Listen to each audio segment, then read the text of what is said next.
All right. That quarterback, K J Jefferson, he had a pretty darn good season this past year.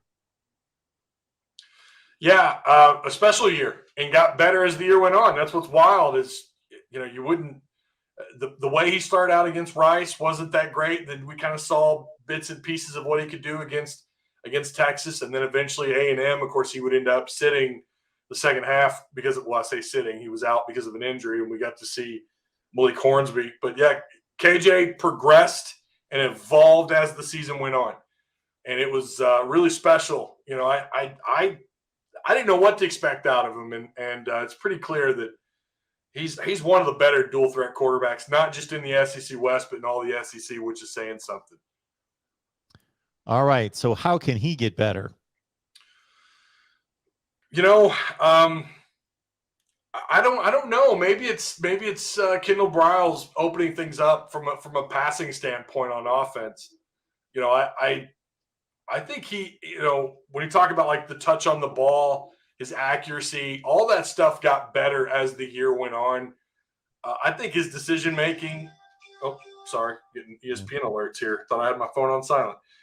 But you saw him make strides in the passing game. Got better, got more accurate. You could see he was a little bit more confident throwing the ball. Great deep ball.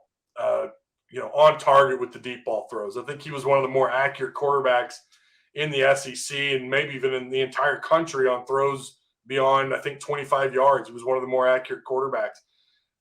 He's kind of got everything you want out of a quarterback that runs the RPO or runs the veer and shoot, which is what Kendall Briles runs here.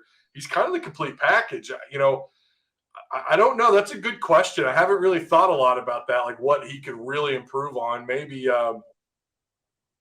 be a little bit more patient going through his reads on actual design pass plays. I'm not talking about the RPO stuff. They do every once in a while. They will just straight up run a 3-4 wide set and they'll throw the ball downfield. And sometimes what I witnessed him doing was he would only go through his first read. If Burks wasn't open, he would look him down a little bit, then tuck the ball and try to run. Wouldn't actually try to go through all of his reads. Sometimes that was because, the offensive line was starting to collapse. His pocket was starting to collapse around him, and it was understandable. Other times, not so much. He would just tuck it and run. But at the same time, Mark, that's what makes him special is his ability to tuck the ball and run folks over. That's what he does. So, yeah, I don't know. We'll as we get closer and closer to spring and as we get through spring camp, maybe I'll have a better answer for you there. I don't really know what it is that he needs to improve on necessarily. I'm sure there's something out there. You've had Stephen Hamner on your show before, QB Spotlight. I guarantee you he'd probably have a pretty good list of things that he needs to improve on.